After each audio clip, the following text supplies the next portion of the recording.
A single father in Boston. A late-night text from a stranger. 7 words that should have been deleted, but weren't. What happens when the man who buried his heart 3 years ago reads a message from a woman falling apart at 2 a.m.? One wrong number. One impossible choice. One secret that could cost him his son. If you want to see how far this story travels, smash that like button and drop the name of the city you're watching from in the comments. Let's see how many hearts this story reaches tonight. Stay with me all the way to the end, because what Liam does in the final 10 minutes will change everything. The radiator in the apartment on Hanover Street clanged twice and went quiet, the way it had every winter since Liam Carter signed the lease. He didn't look up from the spreadsheet. He'd stopped noticing the clanging sometime during his first December here, back when Noah was still small enough to fit in the crook of his arm during the nights neither of them slept. It was 11:47 on a Tuesday in February, and the snow outside had that slow, serious quality to it, the kind that meant the morning commute would be a disaster, and the city would pretend to be surprised. Liam sat at the small kitchen table he used as a desk, a mug of coffee gone cold at his elbow, the blue light of his laptop turning his face the color of something drowned. The Miller account, quarterly projections. He'd been looking at the same column for 20 minutes, and the numbers had started to feel like a language he used to speak. Noah was asleep down the hall. 4 years old, and already he slept the way his mother used to, curled tight, one fist near his mouth, like he was guarding something. Liam had checked on him twice already. He'd pretended both times it was because the heat kept cutting out. His phone buzzed on the table. He almost didn't look. Work emails at midnight were not unusual in his first year at Halstead Keene. Junior analysts got the scraps and the graveyard shifts, and he had long since made peace with the idea that his ambition was going to cost him sleep for another 3 years minimum. But something made him glance down. It wasn't an email. I don't know why I'm telling you this. I just can't do it anymore. Not tonight. Not alone. If you're even still reading these, just say something. Please. The number wasn't in his contacts. Area code he didn't recognize. The message sat there on the lock screen, glowing, and Liam's first instinct, the one he'd trained into himself over 3 years of being a single father and a cautious man, was to put the phone face down and go back to the spreadsheet. He did put it face down. He looked at the column again. He drank the cold coffee. He clicked through to the next tab. He told himself, with the calm certainty of a man who had built a life on the principle of not getting involved, that whoever had sent that message had gotten the wrong number and would figure it out in the morning. 4 minutes later, he picked the phone back up. He told himself he was just going to confirm it was a wrong number. That was the right thing to do, wasn't it? A woman, and he was already assuming it was a woman, which he filed away and didn't examine, had sent a message like that to a stranger, and if he didn't answer, she might sit there all night thinking the person she meant to reach had ignored her. The decent thing was to tell her she had the wrong Liam, or the wrong James, or the wrong whoever. He opened the message. I don't know why I'm telling you this, I just can't do it anymore. Not tonight, not alone. If you're even still reading these, just say something, please. He typed, I think you have the wrong number. He deleted it. He typed it again. He stared at it. His thumb hovered. The problem, and he would think about this later for weeks afterward, turning it over the way a man turns a stone in his pocket, was the word tonight. The word alone. The word please. 3 small words that hit him somewhere low and old, underneath the spreadsheets and the radiator and the careful routines, in the place where he had buried his wife 3 years ago and spent every day since pretending the burial was final. He hit send. For a long moment, nothing happened. The snow kept falling. The radiator clanged again, once apologetic. Liam stared at the screen and felt faintly ridiculous. A 32-year-old man in a sock with a hole in the toe, replying to strangers at midnight like he had nothing better to do than insert himself into other people's disasters. 3 dots appeared. Disappeared. Appeared again. Oh. God. I'm so sorry. I meant to send that to my sister. Liam exhaled. There. Done. He'd been a decent human being for 45 seconds, and now he could go back to the Miller account and pretend this hadn't happened. He started to type no worries, which was the kind of thing people said to close conversations, when the next message came through. She died last year. He stopped typing. He read it again, to make sure. 3 words sitting on his screen in their small gray bubble. small enough to fit on a fortune cookie, and big enough that he felt the kitchen get very quiet around him. He didn't know what to do with that. He didn't know this person. He didn't owe her anything. The right move, the careful move, the move that protected the narrow, predictable life he had carved out for himself and his son, was to send some variation of, "I'm so sorry for your loss," and then turn the phone off and not think about it. He wrote, "I'm sorry." Then he wrote, "That's a hard thing to do on accident." He read it back and it sounded stupid. Of course it was a hard thing. But he hit send anyway because he couldn't think of anything better. And the three dots had started again on her side, and he didn't want to leave her hanging. Yeah. I still text her sometimes. I know she's not reading them. It's stupid. I don't know. I tell her about my day, what I ate, stuff she'd laugh at. Tonight was a bad one, and I needed her, and I forgot for a second that she wasn't there, and I just started typing. Liam put the phone down, walked to the window. The street below was empty except for a plow that had passed 20 minutes ago and a cab sitting at the corner with its hazards on. He could see his own reflection in the glass, and it surprised him how tired he looked. Not physically tired, he'd been that for years, but the other kind. The kind that collected in a man's face when he'd spent too long being quiet. He thought about Sarah. He didn't let himself do this often. He'd gotten good, over the last 3 years, at redirecting. When the thought came, Sarah would have laughed at that. Sarah would have known what to do. He'd learned to step sideways, to think about Noah instead, about the mortgage, about the Miller account. Grief was a room he walked past. He kept the door closed. But the message on his phone had pried the door open half an inch, and now he could see inside. He went back to the table. "My wife died 3 years ago," he typed. "Car accident. I don't text her. But I still reach for my phone when something happens that she would have found funny. I still forget sometimes, for about 2 seconds before I remember. It doesn't stop. I don't think it does anyway. I can't tell you it gets easier, because I'm not sure it does. But you learn where to step." He stared at it. He had written more to this stranger in one message than he had said out loud about Sarah in 6 months. He almost deleted it. His thumb moved toward the backspace, and he would wonder about this later, too. It didn't. He hit send and immediately regretted it, and immediately didn't regret it, and then he sat with the particular nausea of having exposed something to a person whose name he did not know. The 3 dots appeared. "I'm really sorry about your wife." A long pause. "Thank you for writing that. I don't know why it helps, but it does. My name is Arya, by the way." He looked at the name for a while. Arya. He pictured, because he couldn't help it, the kind of person who would be named Arya. Someone younger than him, probably. Someone with a life that was louder than his. "Liam," he typed. "Nice to meet you, Liam." And that should have been it. That was the natural end of the conversation. A chance collision, a small kindness. 2 strangers who had bumped shoulders in the dark and moved on. He was ready to type, "Take care of yourself," and put the phone away. Then she wrote, "Is it okay if I ask what her name was?" "Your wife." Nobody had asked him that in a long time. At work, he was the guy whose wife had died. Whispered, sympathetic, careful. His in-laws used her name constantly, almost desperately, as if saying it often enough could keep her solid. His own family avoided it. His friends, the few he had left, used she and her and your wife the way you use a bandage, something to cover the place where the word should go. Nobody said what was her name. "Sarah," he typed.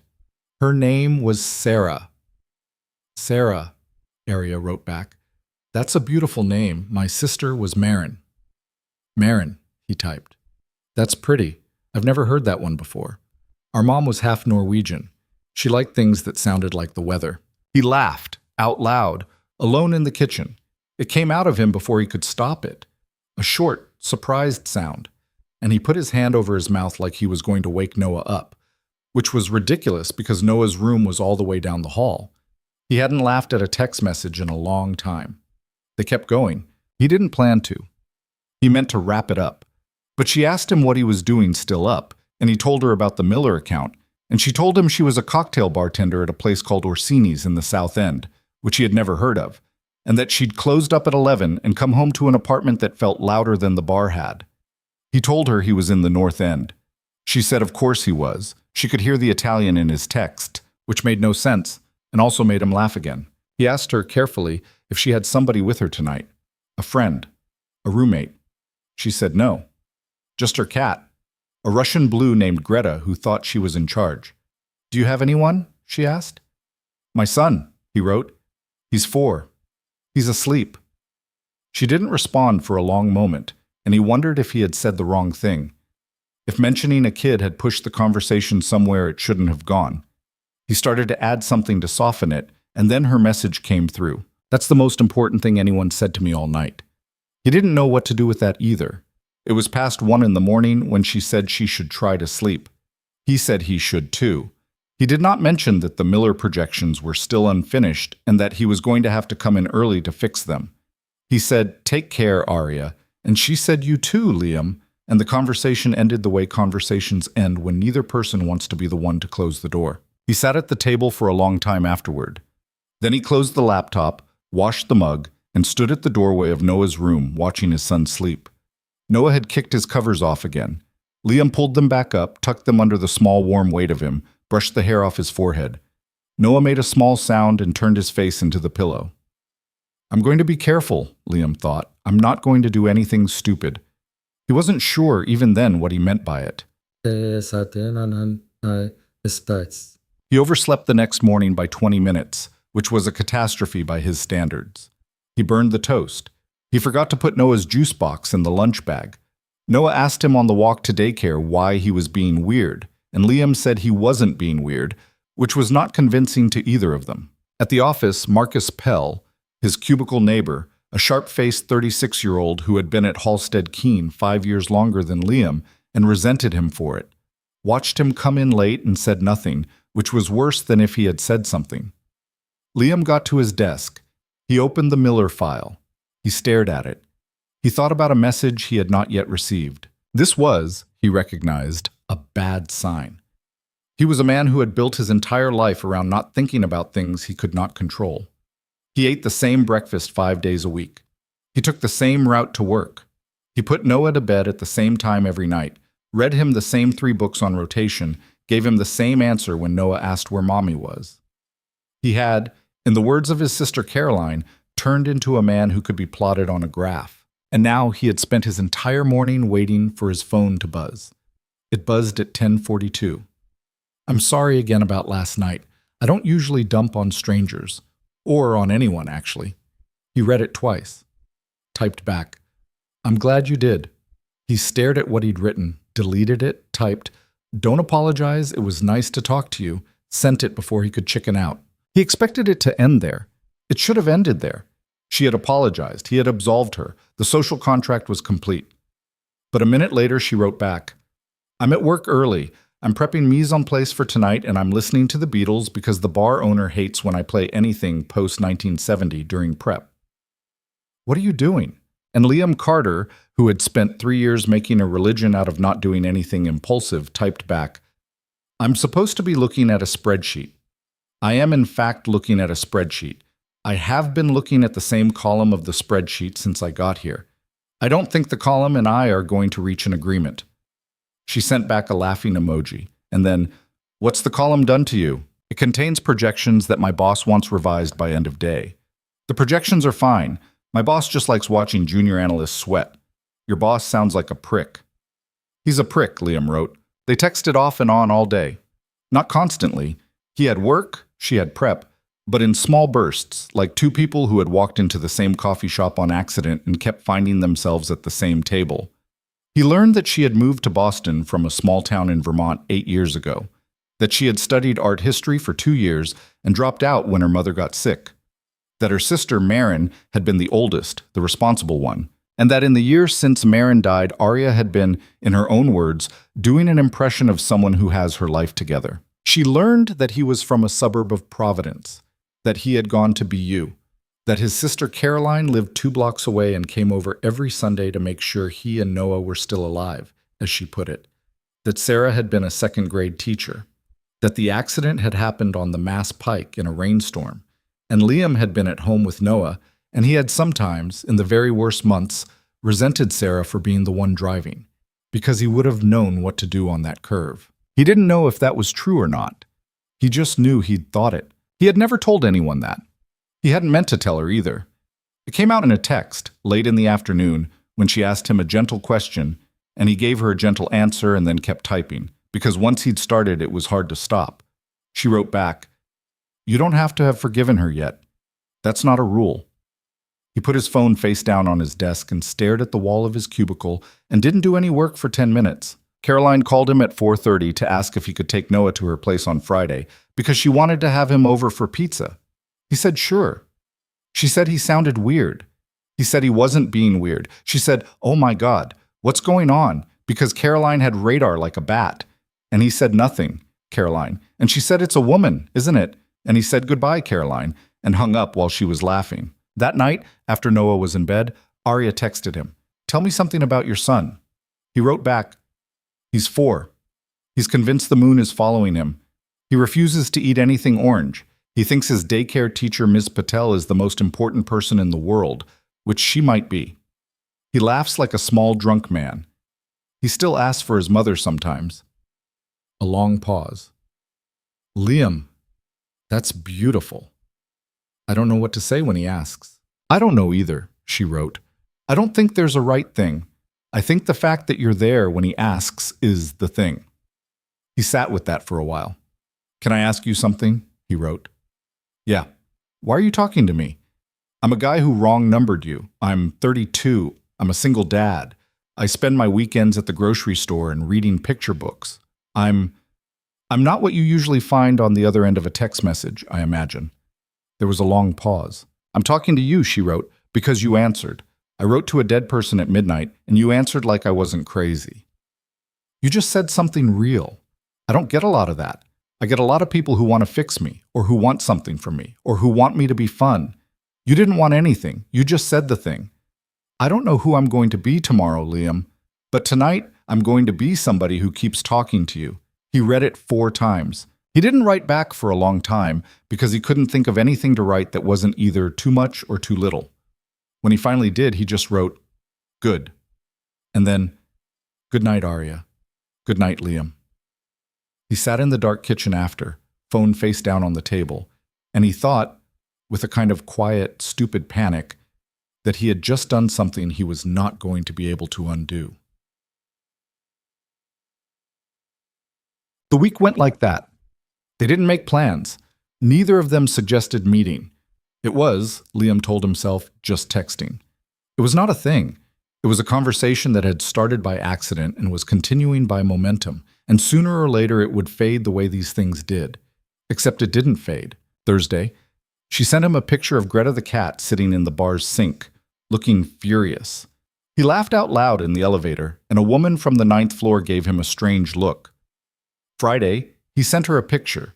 He hadn't meant to. He'd been trying to send it to Caroline. Of Noah in a dinosaur costume he refused to take off even to eat cereal. Arya wrote back, "He's a person, an actual person. You made a person." And then, after a pause, "He's so handsome, Liam." Saturday morning, Caroline came over with bagels and a stack of children's books for Noah, and a knowing expression for Liam, and Liam pretended he didn't see it. "So," she said, handing him a coffee, "how's your week been?" "Fine." "Uh-huh." "It's been fine, Caroline." "Who is she?" He looked at her. Caroline had Sarah's old habit of waiting people out, a thing she had picked up from 3 years of being around Sarah and had never returned. Liam sighed. "It's nothing. It's something. It's a woman I've been texting. That's it. I haven't even met her." Caroline's eyebrows went up. "You've been texting a woman you haven't met?" "It wasn't on purpose. She texted me by accident." Caroline stared at him. "Liam?" "What?" "I'm going to need more information than that." So he told her. Not all of it. He left out the things about Sarah and the things about Marin because those weren't his to tell, and Caroline didn't need them anyway. But enough. He told her about the wrong number, about the talking, about the week. Caroline was quiet for a long time. "Okay," she said finally. "First of all, you don't even text me that much." "Caroline, second of all, I'm not mad. Liam, I'm happy. You sound... I don't know what you sound like. I haven't heard you sound like this in a long time." I don't sound like anything. You sound like a person. He didn't know what to do with that. What are you going to do? She asked. I don't know, he said. I haven't thought about it. I'm not going to do anything. It's just texting. Liam, it's just texting. You're going to have to meet her. I'm not going to meet her. Caroline looked at him. Why not? Because I have a son. Because I don't know her. Because Caroline, this is not something I do. I don't have time for this. I have one job.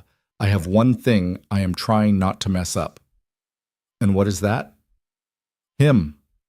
He gestured down the hall where Noah was playing with Legos and narrating a battle between a knight and a pineapple.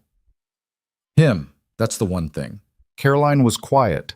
Then she said carefully, Liam, you are allowed to be more than one thing. He didn't have an answer for that. Saturday night, Arya texted him. I'm going to do something weird. What? I'm going to ask you to meet me somewhere. His stomach did something strange. He sat down on the couch, which was already what he had been doing, and then stood up again. Okay. Tomorrow. Public garden. 2:00. By the pond. You don't have to come. I won't be weird about it if you don't.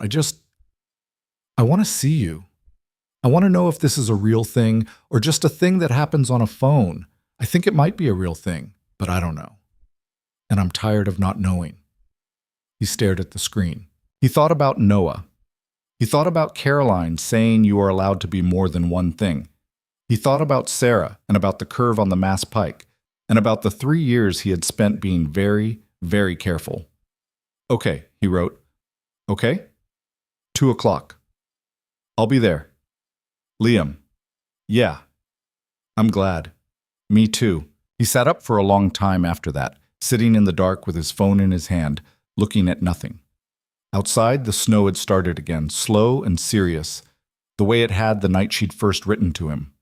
Down the hall, Noah turned in his sleep and made a small sound, and Liam Carter, junior analyst, widowed father, man of routines, sat in his kitchen and understood, with a quiet and terrible clarity, that he was about to do something he could not take back. He didn't know yet, whether he was afraid of it or not. He only knew that tomorrow at 2:00, for the first time in 3 years, he was going somewhere that was not on his schedule, and that he had, somehow, without deciding to, begun to want something again. The radiator clanged once, quietly, and went still. He got to the public garden at 1:40. He had not meant to be early. He had, in fact, planned the morning with the specific intention of not being early, because being early would make him look eager, and looking eager was, he had decided somewhere around 9 a.m., something he was not going to do. He had made Noah waffles. He had let Noah watch 20 minutes of cartoons past the usual limit. He had folded a load of laundry, badly, the way he always folded laundry. He had dropped Noah at Caroline's at 12:30, and Caroline had opened the door and looked at him and said, You shaved. I amishi ispatsan. I always shave. You shaved twice. Caroline, go, she said. I like her already. She got you out of the house. Go. So he had gone, and he had taken the Green Line, which had been a mistake because it had been faster than he expected, and he had gotten off at Arlington 25 minutes early and stood on Boylston for a while trying to decide whether to go buy a coffee he didn't want or just walk around the block. He walked around the block. He was on his second loop when it occurred to him that he was stalling like a man going to his own sentencing, and he stopped on the corner of Newberry and Arlington and told himself out loud, under his breath, pull it together. A woman walking her terrier gave him a wide berth. He went into the garden. It was one of those February afternoons that the city got maybe 3 of thin, clean sunshine, the snow on the paths packed down into something gray and honest, the pond half frozen with a dark patch in the middle where the ducks had colonized. A few tourists, a man throwing bread he wasn't supposed to be throwing, a woman with a camera photographing the bridge. Liam picked a bench near the pond that gave him a view of both of the main walkways, so he would see her coming, and then immediately regretted it because now he was going to be the man on the bench, which felt somehow worse than being the man walking. He stood up, sat down again, checked his phone, put it away. At 1:58 he saw her. He knew it was her before he was sure. She was walking up the path from the Commonwealth Avenue side, hands deep in the pockets of a camel coat that was too thin for the weather, a red scarf wound badly around her neck, a knit hat pulled down over dark hair. She was shorter than he'd pictured. She walked with her head a little down, the way people walk when they are trying to be somewhere without drawing attention to themselves. And she was looking at the ground as if counting her steps. And then she looked up, and she saw him, and she stopped walking. For a second, neither of them moved. Then she lifted one hand, small and uncertain, and he lifted his, and she started walking again, and Liam stood up off the bench because it seemed rude not to, and then he didn't know what to do with his hands, so he put them in his pockets and took them back out and put them back in. "Hi," she said when she was close enough. "Hi. You're taller." "Taller than what?" "Then I pictured, I don't know what I pictured shorter. I'm 5'11". "Oh, well, excuse me." He laughed, surprised, and some of the tightness in his chest unknotted. She was smiling at him. Her eyes, up close, were a startling green, and there was a scar at the edge of her left eyebrow, tiny, the kind you get from a childhood that included at least one summer of running into things. She had a small gap between her front teeth. She was not, he realized, what he had been imagining either. He had been imagining someone camera-ready, someone theatrical. She looked instead like a person who had not slept well and had put on lipstick anyway. "This is weird," she said. "Yeah." "Should we sit down?" They sat down. There was a careful half-foot of space between them on the bench. Liam could feel the cold coming up through the wood. A duck honked indignantly somewhere on the pond, and Arya laughed, small and nervous. "I didn't think you'd come," she said. "I almost didn't." "Really?" "I walked around the block twice." She turned her head to look at him. "Why did you?" "Come or walk around the block?" "Come." He thought about it. He could have lied or said something easy. He didn't. "Because I've spent 3 years not doing anything I didn't already know how to do," he said. "And I was tired of being tired of it." She didn't answer for a moment. She was looking at her hands, which were red and ungloved, and she had tucked them between her knees for warmth. "Where are your gloves?" he asked. "I lost them." "Both of them?" "One in November. The other one ran away from its widowed mother in January out of grief." He laughed. He hadn't expected to laugh that much today. "Here." He pulled his gloves off. "Take mine." "I'm not taking your gloves." "Take them. My hands are warm. I've been on a bench for 20 minutes. Mine are already in their second wind." She hesitated, then took them. They were too big on her. She flexed her fingers inside them and looked like a child at a grown-up's dinner party. "Thank you." "You're welcome." They sat there. Liam could not remember the last time he had sat on a bench with another adult in the middle of the afternoon for no reason at all. The shape of it, the idea of just being somewhere with somebody, without a purpose, without a child to manage, without a spreadsheet waiting, felt foreign to him, almost suspicious. He kept waiting for the shoe to drop. "I don't know how to do this," Arya said after a while. "Do what?" "Sit next to somebody I've only talked to in my phone." "I don't think there's a manual." "No, I guess not." She turned toward him, pulled one knee up onto the bench, leaned her elbow on the back of it. She looked at him, really looked, the way people did not usually look at him, or had not in a long time. He felt his ears get warm. "Tell me a thing," she said. "What kind of thing?" "Anything. A thing you wouldn't have told me by text." He thought. He could feel her watching him. He didn't want to lie to her, but he also didn't want to say something ridiculous, and the pressure of wanting to say the right thing had made him momentarily stupid. "I'm scared," he said finally. "Of what?" "Of this." He gestured vaguely at the pond, at the two of them, at the afternoon. "Of the fact that I'm here. Of the fact that I wanted to be. Of what it means that I wanted to be. I haven't... Arya, I haven't wanted anything for 3 years. I've just been surviving with my kid. I've been okay at it. I've been good at it. And now my hands are shaking and I don't know what to do with that." She looked at him for a long time. "Your hands are shaking?" "A little." She reached over, slowly, without drama. She took his right hand in both of hers, gloves and all, and held it. "Okay," she said. Okay? Okay, your hands are shaking. We'll just sit here until they stop. He didn't know what to say. He couldn't say anything. Her hands were small, and his glove was swallowing both of them, and his fingers were buzzing with something that wasn't cold. And he thought, with a clarity that surprised him, I am in trouble. A man went by with a golden retriever. The dog looked at them. The dog looked like it knew something. My turn, Arya said. Okay. I lied to you. He went still. About what? Not a big lie. A small one. She was still holding his hand. When I said I wrote to my sister by accident, I mean, I did. It was an accident, but I don't think it was a complete accident. I think I've been doing that to strangers for a while. Not trying to hook anybody, just writing things and sending them to wrong numbers, because it's easier to tell a stranger something true than to tell anyone I know. Oh, I've done it 4 times. You're the first one who wrote back like a human being. What did the other ones write? One wrote back a picture of his. We don't need to talk about what he sent. One wrote back wrong number, lady. One didn't write back. Jesus. Yeah. He looked at her. So I'm a control group. She laughed, surprised. You're not a control group.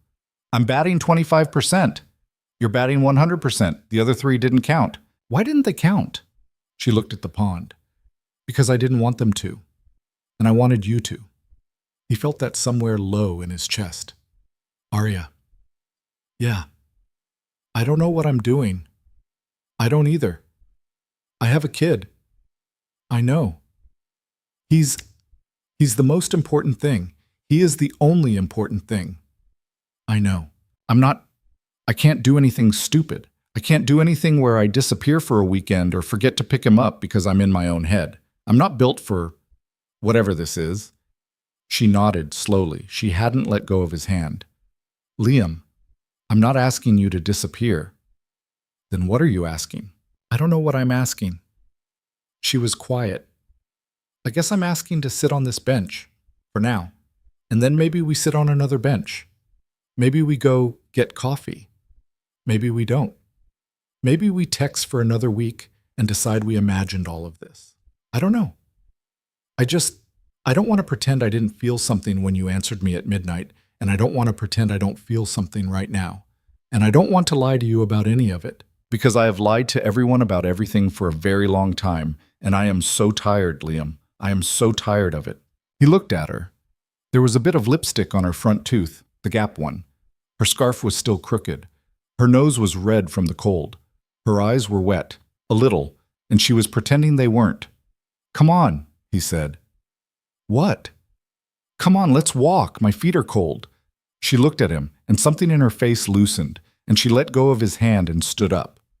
Where are we going? I don't know. You pick. I don't know this part of town that well. I do. Pick a direction. That direction. She pointed vaguely toward the common. Good pick. They walked. They crossed Charles Street at the light. She walked close to him, but not touching, her hands in the pockets of her camel coat, his gloves sticking up out of the pockets like the ears of a small animal. She asked him where he had grown up. He told her again, Cranston, Rhode Island. Not that Cranston, the other Cranston. And she laughed and said there was no other Cranston. And he said there was. And they argued about it for a block and a half. She asked him what his father did, and he told her his father was a plumber, and he asked her what her father did, and she said drinks, mostly, in a way that was a joke, but also wasn't, and he knew better than to push. He told her about Sarah, not everything, but more. How they had met at a housewarming where neither of them had wanted to be. How Sarah had made fun of his tie. How she had walked into the kitchen after, 20 minutes later, and said, Listen, I'm going to give you my number, and if you don't use it, that's fine. But I wanted to do it to my own face rather than on a piece of paper. She sounds bold, Arya said. She was bold. I'm not bold. She was the bold one. I was the one who showed up on time. You're here right now. Yeah. That's bold. He didn't answer. They walked through the common. A kid on a sled shot past them with a mother running behind him in boots that were clearly not her boots. A man played saxophone near the Park Street station for a hat containing $3. Arya stopped and put a 5 in it. The man played a riff that sounded like thanks, and she said, You're welcome. And they kept walking. Liam watched her. He didn't know how to describe, even to himself, the particular thing he was watching. It wasn't that she was beautiful, though she was, in a way that wasn't the kind of beautiful that would make a stranger stop on a sidewalk. It was closer than that, more specific. She looked like a person who had been made by the particular combination of hurts and jokes and small kindnesses she had survived. She walked like she was halfway sure somebody was about to stop her. She laughed like she had to remember how to do it every time. He thought, I don't know this person yet. He thought, I want to know this person. He thought, this is how people make mistakes. And he kept walking. They ended up at a little place on Charles Street that did not very good tea and very good soup. Arya ordered the tomato. Liam ordered the chicken and wild rice. They took a two-top by the window. The waitress called Arya Han and called Liam Sir, which made both of them laugh because Arya was clearly 26 and Liam was clearly not Sir yet, but the waitress had seen too much to care. How old is your son? Arya asked, stirring her tea. 4. Turned 4 in November. What's his name? Noah. Noah. That's a good name, strong name. He picked the dinosaur costume himself. He wore it to Thanksgiving. My mother-in-law still hasn't forgiven him. You see your mother-in-law? Every month or so, she's been good. She lost her daughter. She didn't lose her grandson. She needs him, and he needs her, and we figured out early that the alternative was bad for everybody. That's generous of you. It's not generous, it's Noah. She looked at him for a while. You talk about him like, I don't know, like most dads talk about their truck, like he's the thing you know how to do. He is the thing I know how to do. What else do you know how to do? Spreadsheets. What else? I make a good meatloaf. Liam. I'm serious. Sarah's mother's recipe. It's the only thing I cook well. Liam. What? What else do you know how to do? He looked at her. He thought about it, really thought. I don't know, he said. Okay. That's maybe a problem. It's not a problem. It's a thing. Sarah used to say I had exactly 3 hobbies: working, Noah, and sleeping. Sarah sounds like she had you pinned. She had me completely pinned. She could read me like a menu. Were you happy? He was quiet for a long time. The waitress brought the soup. Arya didn't push. Yes, he said finally. Yes, I was happy. We weren't perfect. We fought a lot. She was bolder than me, and it made her impatient, and it made me dig my heels in. We were figuring it out. I don't want to tell you she was a saint because she wasn't a saint. She was a person, and she was mine, and I was hers, and we were working on it. And then we weren't. Arya nodded slowly. She didn't say anything for a while. Then she said, my sister wasn't a saint either. What was she like? She was a pain in my ass, Liam. She was bossy, and she was self-righteous, and she had opinions about everyone's life, and she had the worst taste in men. She was also the person who called me every Sunday at 10 a.m. She was also the person who showed up in Boston when I had a panic attack at Bradley and drove me home at 2 in the morning. She was the person who I have not had one real conversation with anyone since she died, because nobody else knew how to listen to me the way she did. What did you fight about? Everything. Arya smiled, small and tired. She was 8 years older. She thought I was wasting my life. She was right. She wasn't wrong. But the way she said it, I would get so mad at her. The last time we talked, we fought. We fought, and then she died 3 weeks later, and I spent 9 months. I still spend a lot of time trying to remember exactly what she said, because I need to know whether she was mad at me when she stopped. She was crying. She didn't seem to know it. Hey, Liam said. She waved a hand. I'm fine. You're not fine. You don't have to be fine. She looked at him. The waitress across the restaurant was pretending not to look at them. Arya laughed, wet, and wiped her eye with the back of her hand. Look at me, she said. First date? Already crying. What a great time. Is this a date? She looked at him. I don't know, she said. Me neither. Do you want it to be? He looked at her. He looked at her chapped lips, and her crooked scarf, and her too thin coat, and her green eyes, and the scar on her eyebrow, And he thought about Noah, sleeping, and he thought about Sarah, and he thought about the 3 years he had spent not wanting anything. "Yes," he said. "I want it to be." "Okay." She nodded again. "Okay, then it's a date." "Okay. Eat your soup." "Yes, ma'am." They ate their soup. Afterwards, when they had paid, when he had fought her for the check and she had let him win because she said she was too cold to argue, they stood out on the sidewalk and neither of them wanted to leave. "I have to go get Noah," he said. "By 6. My sister's got him." "Yeah. I don't know what happens next." "Nothing has to happen next. We can text." "I want to see you again." "Okay. Is Tuesday too soon?" "Tuesday is not too soon." "Tuesday then." Tuesday. He didn't know whether to hug her. He didn't know whether to kiss her. He didn't know whether to shake her hand, which would have been insane. In the end, he stepped forward and put his arms around her once, carefully, and she tucked her face into his coat for a second, for maybe 2 seconds. And he felt her exhale, and then she stepped back and she said, "Go get your kid." "Okay." "Liam." "Yeah." "Thank you for walking around the block twice." He laughed. He took the tea home. He sat on the green line with his hands still in his pockets, even though it was warm in the car, and he stared at nothing, and he felt he couldn't name it. He felt like he had been hollow, and somebody had put something small and warm into the hollow, and it was sitting there now, taking up space, and he did not know yet whether the space could hold it. Caroline took one look at him when he got to her apartment and said, "Oh boy, don't. I'm not saying anything. You're saying a lot." "I'm saying nothing. Noah! Your dad's here." "Noah, honey." Noah came tearing around the corner in his socks, slid into the entryway, and hit his father at the knees.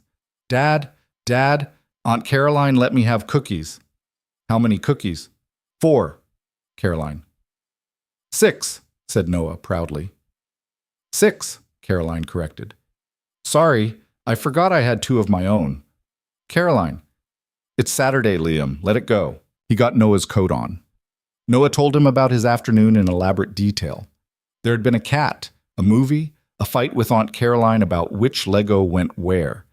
Liam listened and nodded and made the right noises, and at the door, Caroline caught his eye and gave him a small, pleased smile, and didn't say anything, because she knew.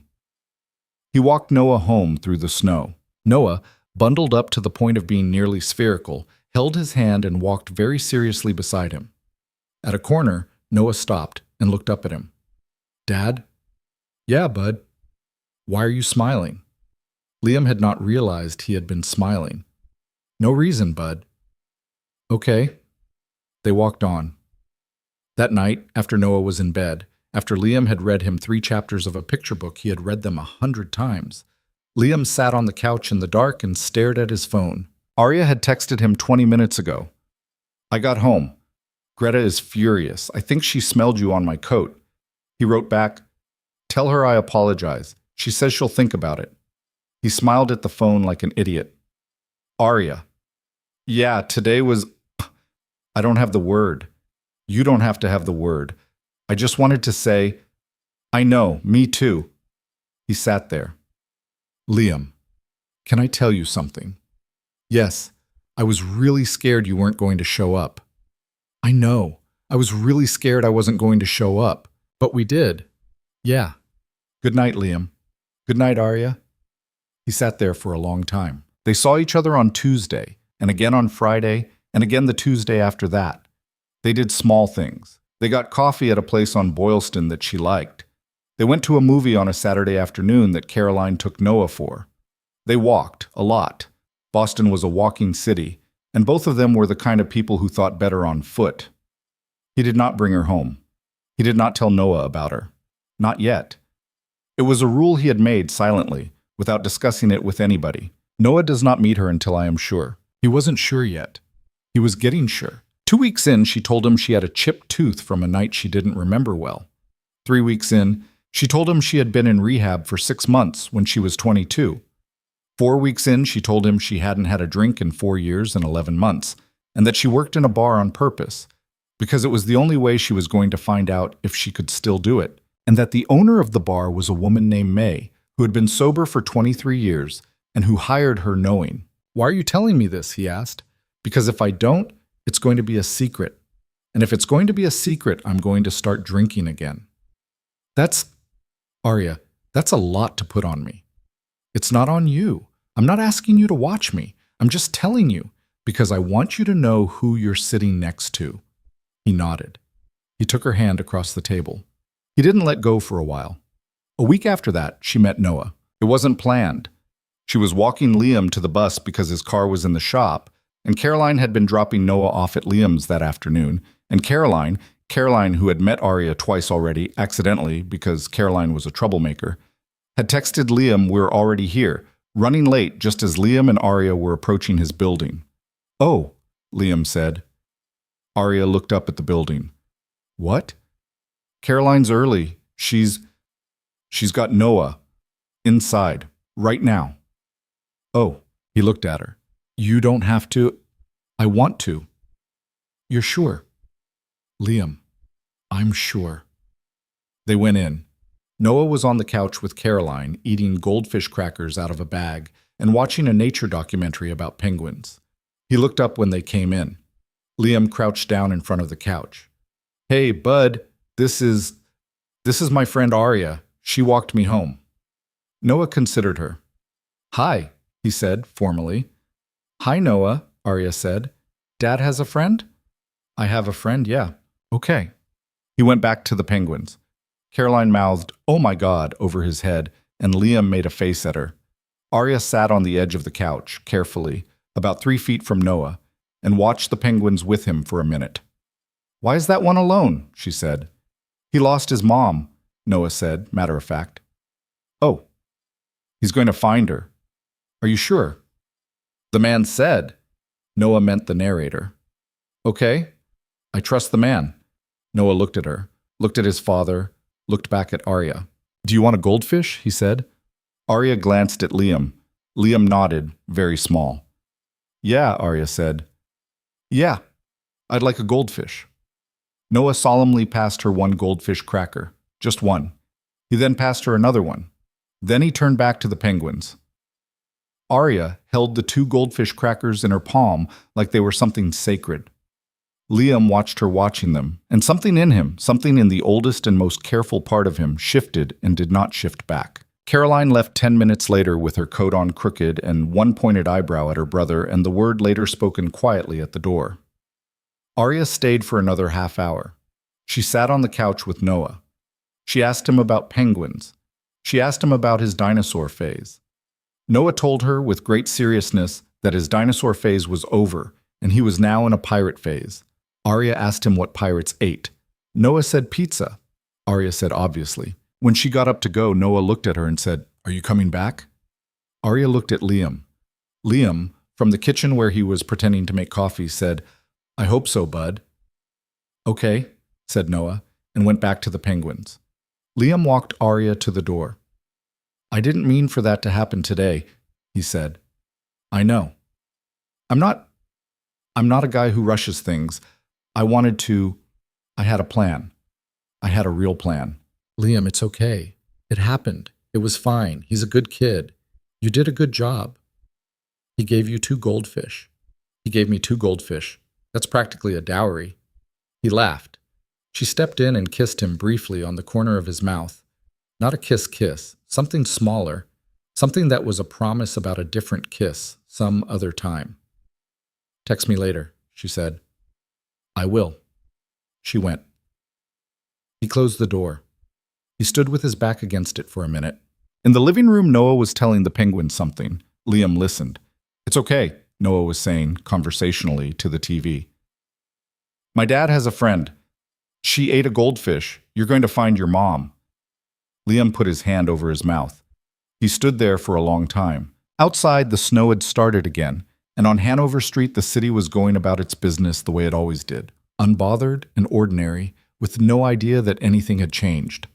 And somewhere, a few blocks away, Arya Bennett was walking home in Liam's gloves that she had not remembered to give back, with her scarf still crooked, smiling at nothing, and wondering, quietly, privately, with the particular hope of people who have not had much practice hoping, whether she was going to be allowed to keep this. Neither of them knew yet what was already moving toward them. Neither of them had reason to look over their shoulders.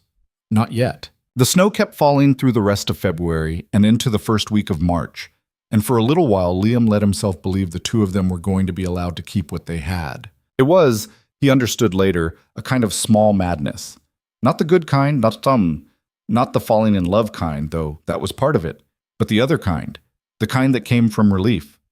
A man who had spent 3 years expecting the next bad thing to arrive on a Tuesday in the rain could be forgiven, maybe, for assuming that when something good arrived on a Saturday in the snow, it was going to be allowed to stay. It wasn't. The first crack appeared on a Thursday, on an ordinary afternoon, in the one place where Liam had always counted on being anonymous, the coffee cart in the lobby of the Halstead Keene building. He was waiting behind two women from accounting when Marcus Pell came up next to him, wool overcoat still on from his extended lunch, and said without preamble, "So who's the bartender?" Liam went still. "What?" "The bartender." Marcus had that expression of his, the mild, friendly one that he put on when he was about to say something that wasn't friendly. "South End, dark hair, pretty. My wife's cousin saw you two at some tea place on Charles. I was going to say something earlier, but I didn't want to pry." "I don't know what you're talking about." "Liam." "Marcus." "Relax. I'm not going to tell HR. I'm asking a friendly question." They were not friends. Marcus knew it. Liam knew it. The pretense was part of the insult. "She's a friend," Liam said. "A friend." "Yeah. Okay?" Marcus smiled at the woman at the cart, ordered a latte, turned back. "Just, look, I'll say one thing, and then I'll leave it alone. I had a buddy in Southie, single guy, had a kid. Got mixed up with a girl who, bar scene. It went bad. It went really bad. I'm just saying, guys like us, we have to be careful. We don't get the same leash as everybody else." "Who's us?" "Come on." "No. Who's us, Marcus?" "You and me. Because I don't know that we have a lot in common." Marcus's smile got thinner. "Single dads with custody of young kids," he said. "That's us. That's who I'm talking about. Jesus, relax." Liam took his coffee. He didn't say anything.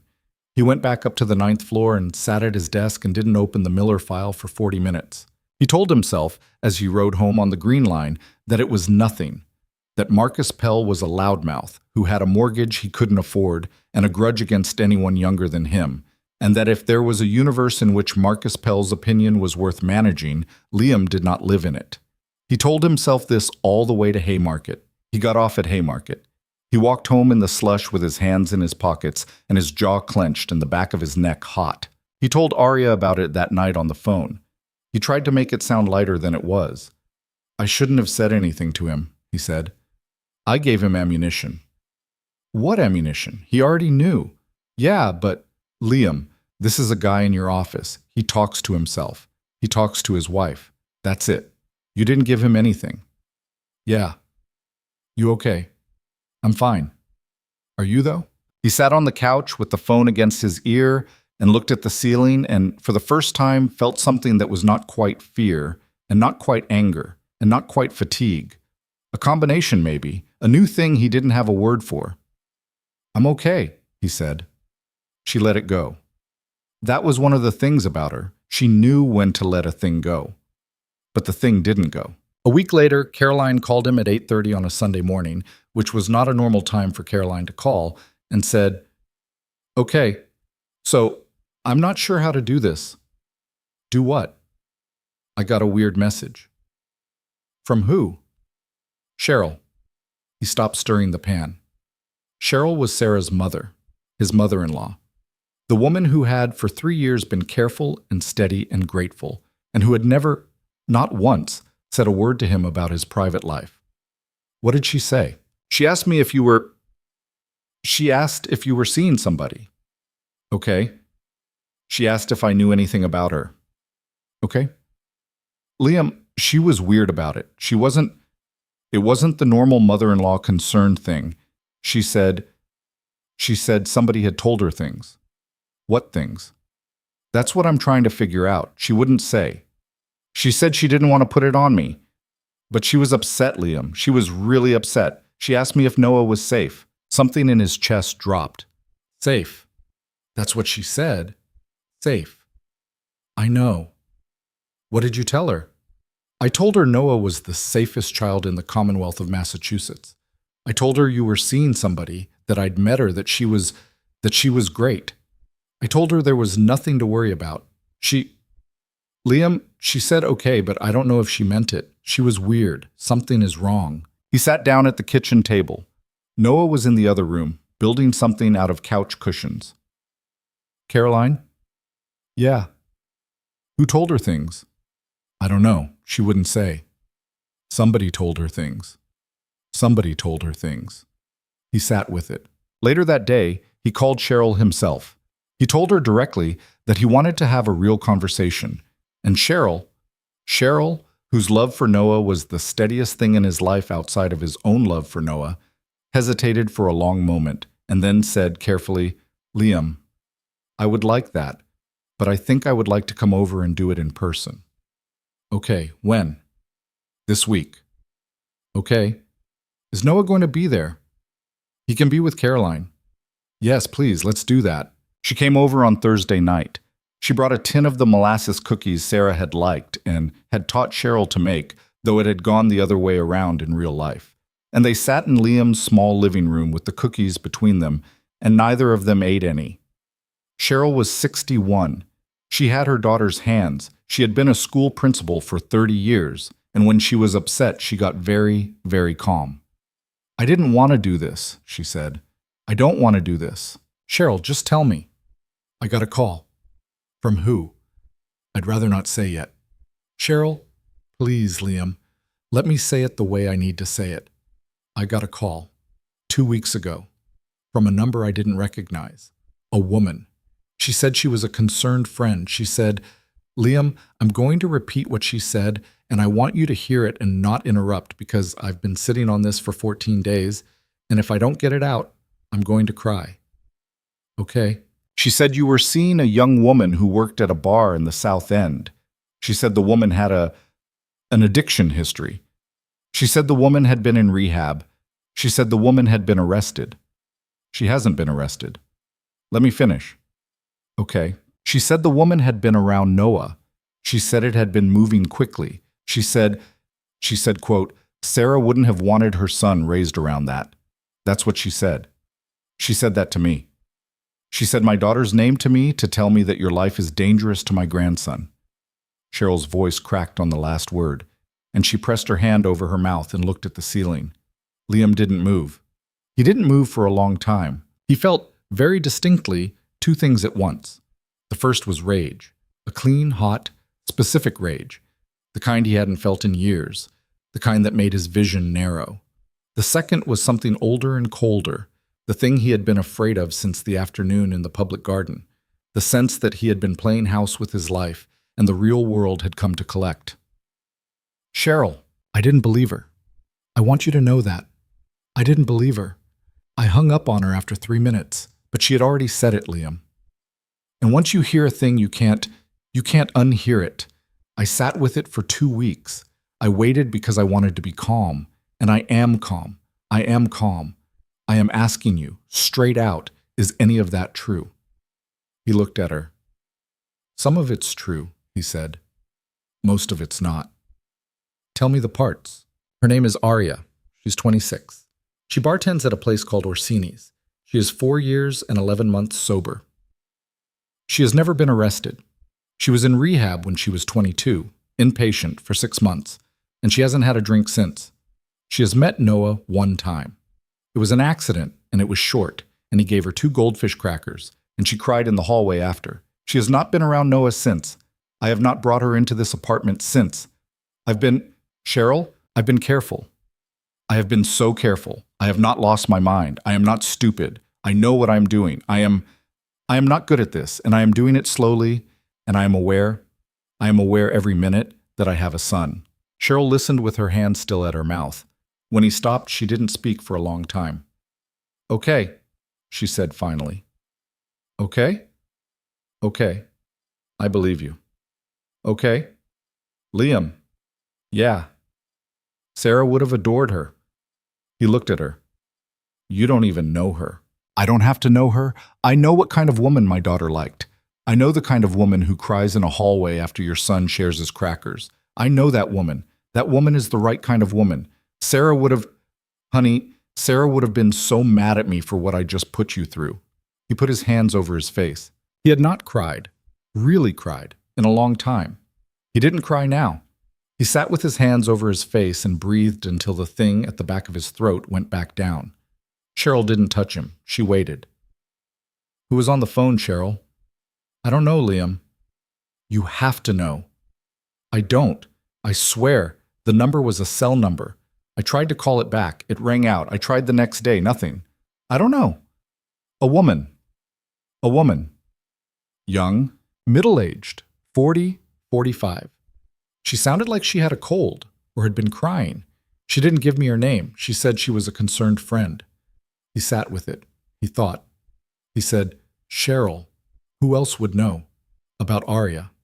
Who else would have a reason to say something like that? I don't know, Liam. Nobody knows about her. Caroline knows. You know, now. Marcus Pell at my office knows she exists because his wife's cousin saw us somewhere. That's it. Liam, what?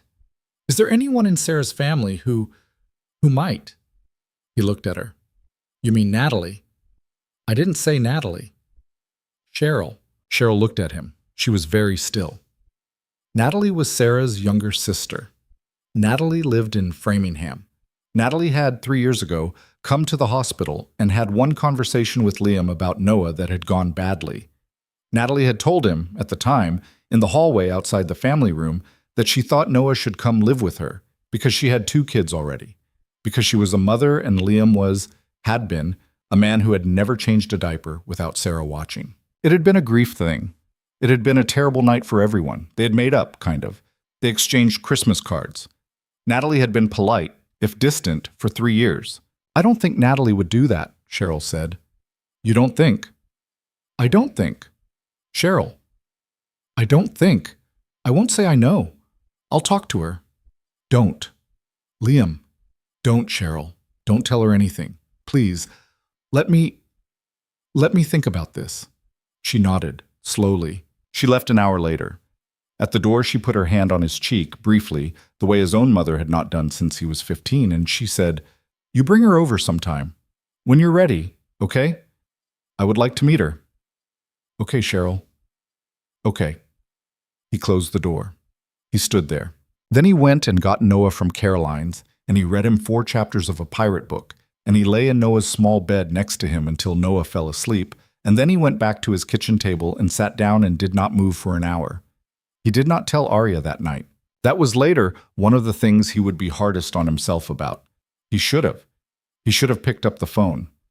Instead, he sat alone in the dark and tried to think his way out of something he was already inside of, which was a habit of his from long before Sarah, from childhood, a bad habit he had never broken. He told himself he would tell Arya on Saturday, in person, when they were meeting for coffee. He didn't make it to Saturday.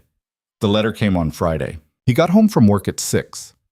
Caroline had picked Noah up from daycare and dropped him at the apartment with a frozen lasagna and a kiss on the top of his head, and she had left. Noah was sitting at the kitchen table eating carrot sticks and drawing a whale. The mail was on the counter where Caroline always put it. A bill, a magazine, a glossy political flyer, and a thick manila envelope with a return address Liam didn't recognize. He opened the lasagna. He put it in the oven. He washed his hands. He sat down at the table and picked up the envelope and opened it. It was a letter from an attorney in Waltham. It was addressed to Liam J. Carter, custodial parent. It was 2 pages. It was formal. It informed him that his client, a Ms. Natalie Petroff, née Whelan, maternal aunt, had instructed them to initiate an inquiry into the custody arrangement of the minor child, Noah J. Carter, based on recent concerns regarding the child's home environment, including but not limited to the introduction of a romantic partner with a documented history of substance abuse, increased exposure to persons outside the established caregiving network, and the custodial parent's apparent recent changes in availability, schedule, and emotional stability. He read it twice. He read it 3 times. He set it down on the table. Noah said, "Dad, look at my whale." Liam looked at the whale. "Bud, that's a great whale." "It's not a whale, it's a narwhal." "I see the horn, sorry." "That's okay. People get confused." Liam nodded. He kept his face straight. He picked up the letter and folded it. He put it back in the envelope. He walked into the bedroom and put the envelope in his desk drawer and closed the drawer. He came back out, and he stood at the counter and he watched Noah draw the narwhal's friends. He didn't call Arya. He didn't call Caroline. He didn't call Cheryl. He ate lasagna with Noah. He gave Noah a bath. He read Noah 2 chapters of the pirate book, and Noah fell asleep with his hand still curled around Liam's thumb, and Liam sat in the dark next to him for a long time. Then he went out into the kitchen, and he sat at the table and he wept. He wept for maybe 5 minutes, silently, with his face pressed into his sleeve so Noah would not hear. Then he wiped his face and blew his nose into a paper towel and sat up straight and made himself stop. He thought about Natalie. He thought about the hallway at the hospital 3 years ago. He thought about how tired Natalie had looked, and how angry, and how he had understood her, actually, in some deep place, because he had been that tired and that angry too. He thought about how she had said, "You've never changed a diaper." He thought about how he had stared at her and said, quietly, "I will learn." He thought about how she had turned away and gone back into the family room. He thought about Arya. He thought about Arya's scarf, her crooked scarf, her chapped lips, her small, brave face.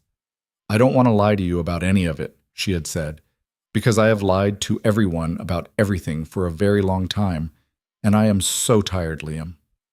He thought, she did not do anything. He thought, she is going to be collateral. He thought, I don't get to have this. And something in him, the old part, the part that had been shaped by 3 years of not wanting anything, took over. He made a decision. He did not make it well. He made it the way a frightened man makes decisions at 11 o'clock at night after crying into his sleeve. He made it with all the bad logic of a parent who has convinced himself that the only way to love his child is to cut every other thing out of his life with a dull knife. He picked up his phone. He did not call her. He did not have the courage to call her. He wrote, "Arya, I need you to read this and not write back right away. I got a letter today.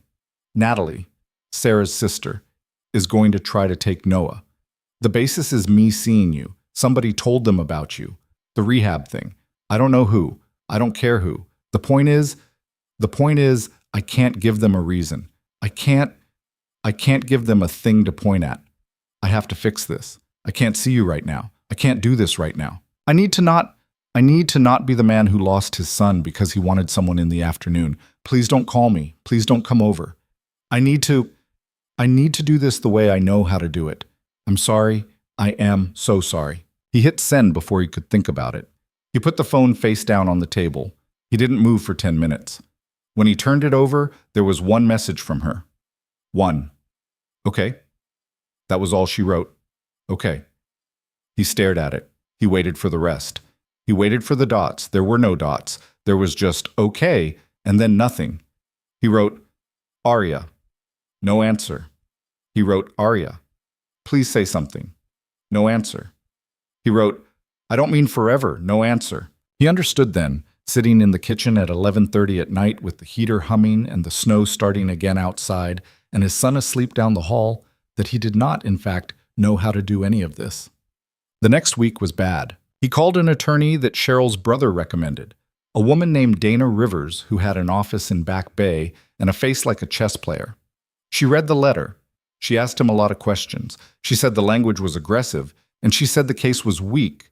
She said Natalie would have a very hard time proving anything. She said the documented history of substance abuse claim was dangerous because of what it implied, but that the burden would be on Natalie to demonstrate harm, and the standard was high, and Liam had a clean record, a stable job, and a child who was by all accounts well cared for. She said, don't do anything dramatic, don't do anything emotional, and whatever you do, do not lie. I'm not going to lie. Good. Also, Mr. Carter, the relationship with your girlfriend. We're not seeing each other right now. Dana Rivers looked at him over the top of her reading glasses. Why? Because I can't. Because this happened. Mr. Carter, I want to be very clear about this. You do not need to end your relationship to win this case. I'm not ending it. Yes, you are. You just told me you were. I'm I'm pausing it. Dana Rivers closed the folder in front of her. Okay, Is, she said. Pause it, if you pause it. But hear me. I have done this for 15 years. The worst thing you can do in a custody case is panic and prove the other side's point. The other side is saying you're unstable and acting erratically. Don't act erratically. Don't reorganize your life around their pressure. Live your life, document your life. Be a good father, which, from what I can see, you already are. And trust me to do my job. Okay. And Mr. Carter? Yeah. The girlfriend did not do anything wrong. I know. If you care about her, you might want to say that to her, because women don't sit around forever waiting for men to figure their own lives out, particularly not women who have had to do a lot of waiting in their lives already. He walked out of her office onto Boylston Street and stood in the cold for a long minute. That night he wrote Aria again. I went to an attorney. She says the case is weak. She said a lot of things. Aria, I panicked. I'm sorry. Can we talk? No answer. Not that day. Not the next day. He thought about going to Orsini's. He did not go to Orsini's. It seemed like the kind of thing Dana Rivers would put in the erratic column. He called Caroline. He told Caroline everything. Caroline, to her credit, did not say, I told you so, which she could have because she had told him to talk to Aria right away, and he had not. She said, Liam, you have to fix this. I know. No, listen to me. I don't mean the custody thing. I mean Aria. You have to fix it with her. She's not answering. Then show up. Caroline, Liam, I'm telling you, you will regret this for the rest of your life if you don't. He said he'd think about it. He didn't go. Not yet. He was still telling himself he was being careful. He was still telling himself he was protecting his son. On Wednesday night, a week after the letter, Cheryl called him. Liam. Hey, Cheryl. Liam. I talked to Natalie. You what? I'm sorry. I know you asked me not to. I couldn't sit on it. I'm her mother. Okay? Liam. What? She didn't call me. Natalie didn't call me about you. That wasn't Natalie. He sat down on the couch. She didn't. She didn't. I sat with her for 2 hours. I believe her. She also didn't send that letter. Cheryl, I have the letter. I had the lawyer look at the letter. The letter is from a lawyer. Yes, but Natalie didn't. Liam. Natalie called the lawyer yesterday after I told her about it. It was initiated by somebody else. Somebody who went to the lawyer with Natalie's name and information.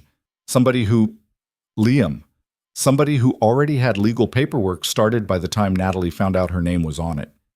Cheryl, that's not how that works. I know it's not how that works. But that's what happened. Natalie called her own lawyer this morning. She told me she's going to withdraw. She told me she had a conversation with somebody. I don't have all the details yet.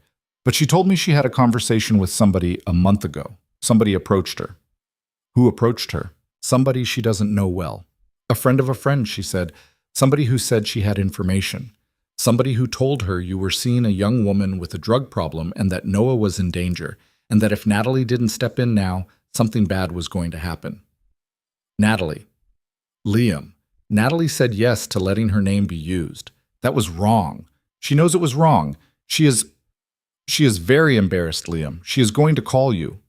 Cheryl. Who? She wouldn't say. She said it wasn't her place. She said, Liam, she said she'd been played. She said whoever it was had known things, had known details, had known about Aria, the name, where she worked, the rehab, had known about you. Liam. Somebody is doing this on purpose, and I don't know who, and Natalie said she's scared of her. Her. That's what Natalie said. I don't want to say her name. That's what Natalie said. He sat there on the couch in the dark with the phone pressed hard against his ear. And for the first time in his life, he understood, not as an abstraction, but as a specific, hot, physical knowledge, that someone had decided to take his life apart on purpose. He didn't know who yet, but he knew the shape of the thing now. And he understood, too, with a clarity that hit him almost as hard as the rest of it, that he had been spending the last week proving their case for them. He had pulled away from Aria. He had stopped answering his own phone. He had been acting like a guilty man. He had been acting exactly like the man someone had told a lawyer he was. Cheryl, I have to go. Liam, I'll call you tomorrow. I have to go. He hung up. He called Caroline. Caroline, can you come over? Right now. Can you sit with Noah? What happened? Just, can you? I'm coming. She was there in 10 minutes. She lived, as their father liked to say, within shouting distance. She came in, looked at his face, didn't ask any questions. Go, she said. I might be a few hours. Go, Liam. He got his coat. He got his keys.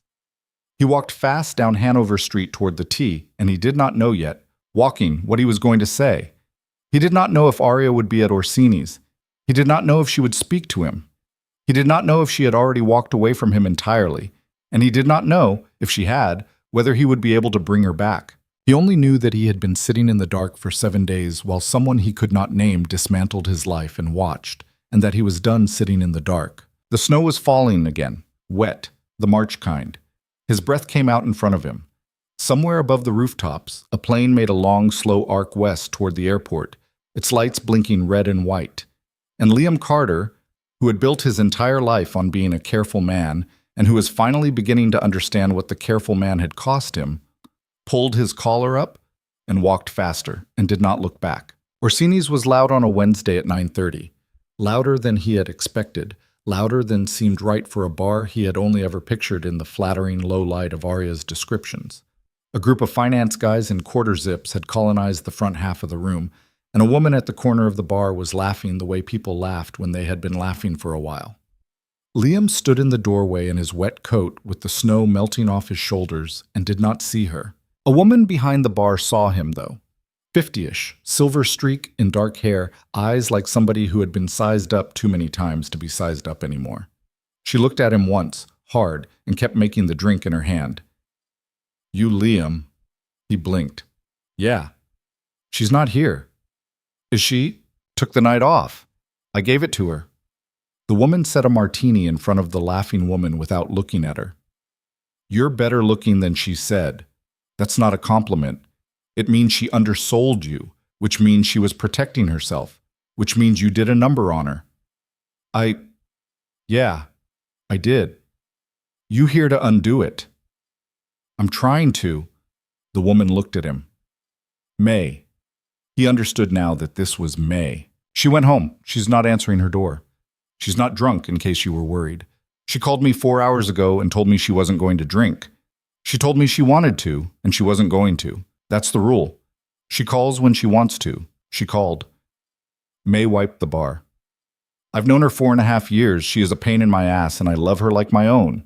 I don't know you, but I'm going to give you her address because she told me last Thursday that you were the first person in a long time who made her want to be awake in her own life.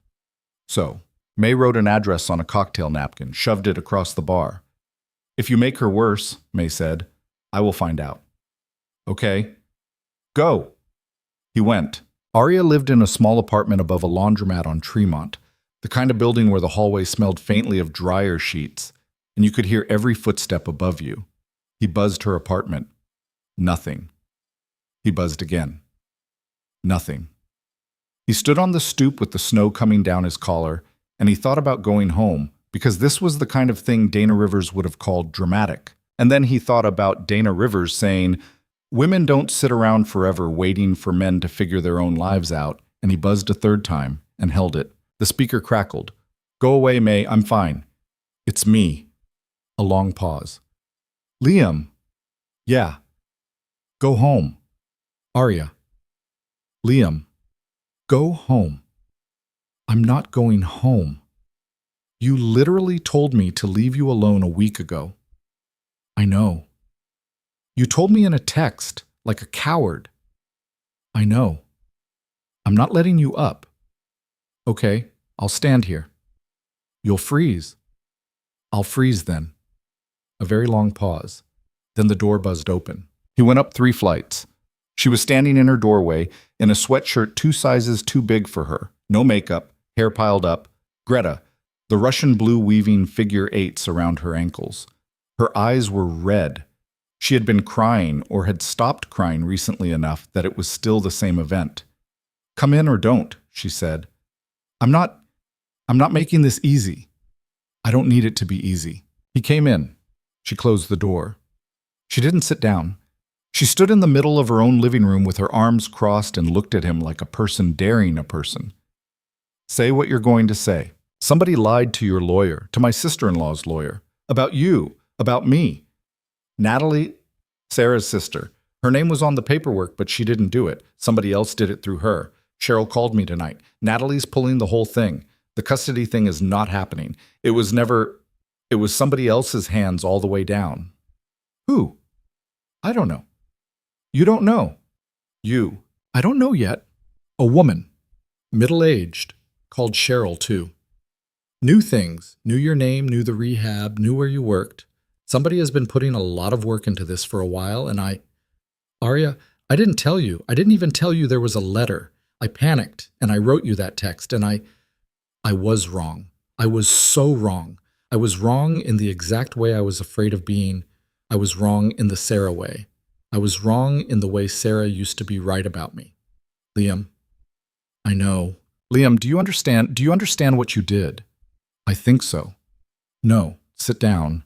He sat. She didn't. You let me think for 7 days that I was the thing that was going to cost you your son. You let me think I was... Do you know what that is to do to a person like me? Do you know what I've built my whole life around not being? I have spent 5 years trying to not be the person who ruins things. And you? You wrote me a paragraph at 11 p.m. and put it on me. You put it on me, Liam. I know. You don't get to just say, I know. No, I don't. Then say something else. He looked at her. Greta jumped up on the arm of the couch and watched him like a small judge. I was afraid, he said. I was afraid. And I did the thing I always do, which is try to solve my life alone in a kitchen at night. Sarah used to tell me I did that. It was the main fight we had. She'd say, you keep trying to handle me like I'm a spreadsheet, and I would get mad because I didn't know how to be different. And I'm 32 years old, and I'm still the guy who tries to handle it alone in the kitchen. And I did it to you. And the thing I want you to know is that I wasn't trying to protect Noah from you. I was trying to protect myself from the possibility that the universe was going to take another thing away from me. And I decided it was safer to throw you away first than to find out. Her face did something complicated. That's a real answer, she said. It's the true one. I don't know if it's enough. I know. Don't I know me again? Okay. She sat down on the other end of the couch. Not close to him, but down. Who's the woman, Liam? The one who called Cheryl? The one who went to the lawyer? I don't know, I swear. Natalie won't say the name to Cheryl. She said she was afraid of her. Afraid of her. That's what Cheryl said, Natalie said. Arya was quiet for a long time. She was looking at the floor. Greta rubbed her head against Arya's elbow, and Arya absent-mindedly scratched between the cat's ears, and the small, ordinary motion of it made Liam's throat hurt. Liam, Arya said. Yeah. I need to ask you something, and I need you to not get weird. Okay. How well do you know the woman at your office? What woman? The one whose cousin saw us. He looked at her. Marcus Pell's wife? Marcus Pell's wife's cousin. Who saw us at the tea place. Who told Marcus Pell's wife. Who told Marcus Pell. Who said something to you. Arya, I don't know her. I've met Marcus's wife once at a Christmas party. Okay, what's her name? Marcus's wife? Diane, I think. Diane Pell. Diane Pell. Why? Liam. She looked at him. I had a drink with a woman named Diane at Orsini's 8 months ago. She came in alone. She sat at the bar. We talked for 2 hours. She told me about her marriage. She told me about her sister-in-law. She told me her husband worked in finance, and he had she said, quote, a weird little crush on this widower at the office. It's the saddest thing. I thought it was just a thing people say. I told her I had been in rehab. I told her I was 4 years sober. I told her about Marin. I told her I worked the bar but didn't drink. I told her I was trying to figure my life out. I told this woman everything, Liam, because I thought she was lonely and I was being kind and she bought me a coffee and hugged me and told me I was brave. She was a regular for about 3 weeks. Then she stopped coming in. He stared at her. Diane? I didn't, until just now. Until you said Pell. I didn't put it together. Diane Pell. You said Marcus Pell was the one who mentioned us in the lobby. Yeah. Diane Pell knew every one of those details, Liam. The rehab, the exact years, my sister, the job. She knew everything because I told her everything. I told her in September, long before you and I... She wasn't planning it then. No, probably not. But when it happened, when her husband came home and said the widower is seeing a bartender, she already had the file. She'd already built the file. Maybe she built it for something else. Maybe she just collects stories. I don't know, Liam. I don't know this woman, but I know I've told one Diane in Boston my whole life. He felt sick. Marcus. What? He asked me about you at the coffee cart. He said, guys like us have to be careful. He said he had a buddy who got mixed up with a girl from the bar scene. He was talking, Arya. He was talking for her. He was delivering a message. Or he didn't know. Maybe she did it without him. Maybe he's just her mouthpiece, and doesn't know it. She was quiet. What do we do? I don't know. I called Dana in the morning, the attorney. I tell her. Cheryl's going to get Natalie to say the name. Natalie's going to say Diane Pell, or she's going to say a name that leads back to Diane Pell. And then we let the attorney do it. We don't go over there. We don't do anything stupid. We let it fall apart on its own. Dana said they have nothing. They have an anonymous phone call and a paper trail that starts with somebody who didn't authorize her name being used. They have nothing. Set tabi bachti. Okay, Arya. Yeah. I'm not going to do the kitchen thing again. Liam. I'm not. I'm telling you. The next time I'm afraid, I'm calling you. That's the thing I'm going to learn. I'm 32 and I'm going to learn a thing. She looked at him for a long time. Her eyes were still red. Her hair was still a mess. Greta had settled in her lap, outraged about something. I'm not going to forget this, she said. What you did, the 7 days. I'm not going to pretend I don't know you're a man who can do that. Okay. But I'm also Liam. I am also a person who can do things. I did things. For a long time, things worse than a text message. And I have had to be forgiven for things, and people have forgiven me, and I am trying to be somebody who can forgive too. So come here. He moved. Not fast. He moved the way a man moves when he has been told he is allowed to move. He sat close to her on the couch. She leaned her head against his shoulder. Greta made a sound of deep objection and did not move. They sat there. I was so scared, Liam. I know. Not of you. For you. I thought you were going to lose him, and I thought it was going to be because of me. And I thought I would have to live the rest of my life knowing your kid grew up without you in his life every day because of me. Arya, it was never going to be because of you. That was never real. That was somebody making it up. I didn't know that for 7 days. I know. I almost drank. Arya, I didn't. I called May. That's the whole point of May. But I almost did. I sat at my kitchen table on Saturday night, and I looked up the closest liquor store and I put on my coat. And then I called May, and she talked to me for an hour. And then I took off my coat. He put his arm around her. He didn't say anything. There was nothing to say that wouldn't be too small. I'm not going to be the reason somebody relapses because he can't tell me the truth, he said eventually. Okay, I mean it. I know you mean it. We'll see. We'll see. That's fair. They sat with it. Outside on Tremont, someone was scraping a windshield. The heater clicked on. Greta, on Arya's lap, began to purr with a low, outraged rumble that sounded like a small engine getting started. Liam. Yeah. Tell me about Noah today. He laughed a little, surprised. Why? Because I want to hear about him. And because I'm trying to remember that he's real and not a thing I lost. So he told her. He told her about Noah drawing narwhals at the kitchen table. He told her about Noah's new opinion, which was that carrots were acceptable, but only if cut into coins.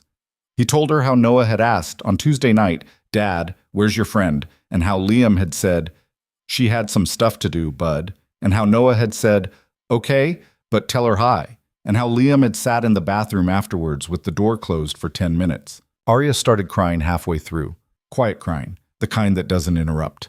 "Tell her hi," she said when he was done. "I'll tell her hi." "Tell her hi right now." He looked at her. "Hi," he said. "Hi." Cheryl called Natalie the next morning.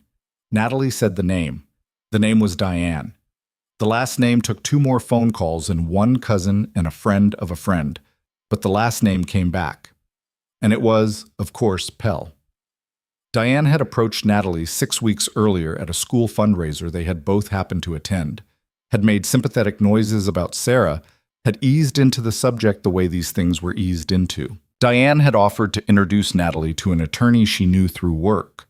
Diane had, it turned out, drafted most of the language in the initial letter herself and handed it to the attorney as talking points. Dana Rivers was not a woman given to excitement. When Liam told her on the phone Thursday morning, she said only, "Huh, okay, that's good for us. I'll take care of it." "You'll... how?" "Mr. Carter, let me do my job." What she did was this.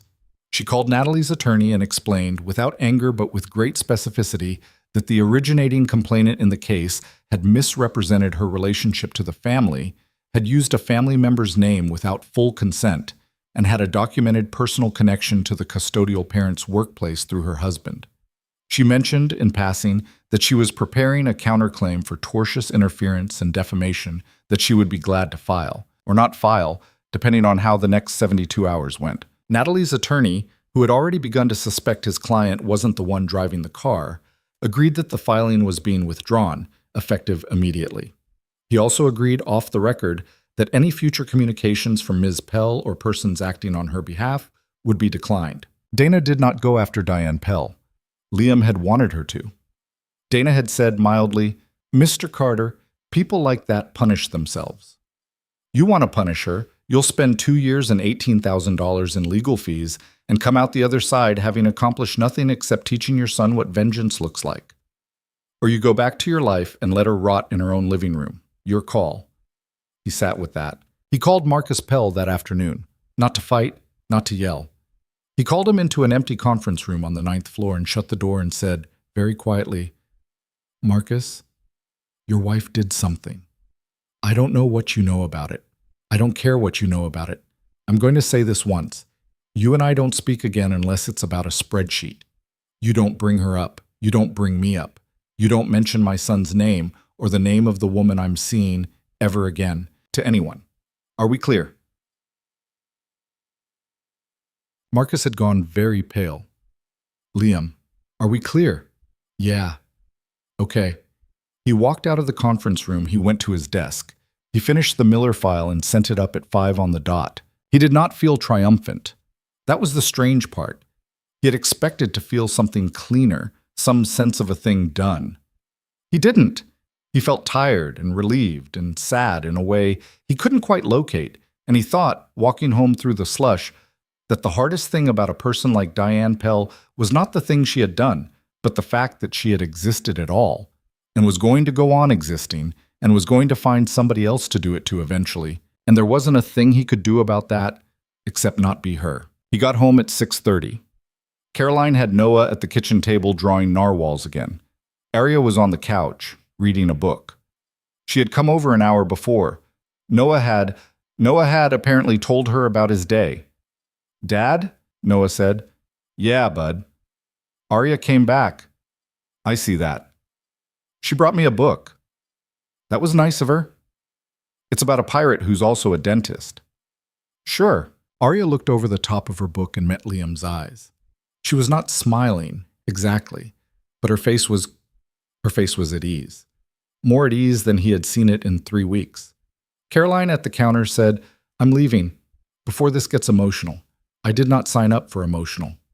Caroline, No. I love you. Goodbye. She kissed the top of Noah's head, grabbed her coat, and went. Liam took off his own coat. He sat down on the couch next to Arya. Noah, at the table, was telling the narwhal he was drawing about the dentist pirate. Arya didn't look up from her book.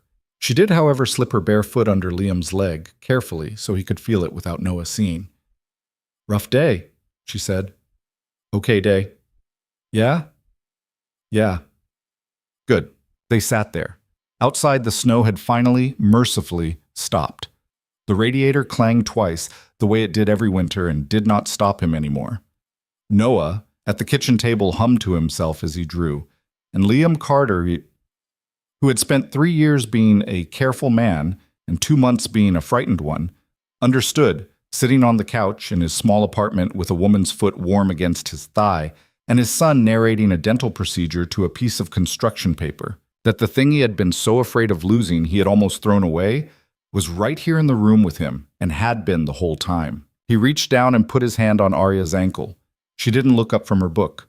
She just turned the page. Spring in Boston arrived the way it always did, which was late and grudging, and then all at once. One Saturday in late March, the snow on the common was still ankle-deep and gray at the edges, and by the second week of April, the public garden had turned that almost shocking green that the city forgot about every winter and remembered every spring with the surprise of a person finding $20 in an old coat pocket. The custody filing went away quietly, the way Dana Rivers had said it would. Natalie called Liam on a Sunday and cried for 10 minutes on the phone before she could get the apology out. And Liam, who had spent 3 weeks rehearsing exactly how cold he was going to be to her, found, when the moment came, that he didn't have it in him. Natalie was Sarah's sister. Natalie had loved Sarah. Natalie had, in her own clumsy, grieving, badly aimed way, thought she was protecting something of her sister's. He told her it was okay. He told her it wasn't okay, actually, but that they were going to be okay, which was different. Natalie asked if she could see Noah sometime. He said yes. He meant it. Diane Pell did not contact him again. Marcus Pell, as far as Liam could tell, stopped speaking to anyone on the 9th floor except when absolutely required. And in July, he transferred to a different office. Liam didn't ask. He didn't want to know. Dana had been right about that too, though it had taken him months to admit it. People like Diane Pell lived inside their own slow private punishments, and the rest of the world did not owe her its attention. Cheryl started coming over on Sundays again, the way she had before. The first Sunday she came after everything. She brought the molasses cookies, and she hugged Arya at the door for a long time before saying a single word. And Arya, who did not hug strangers easily and did not hug older women at all, stood very still and let it happen.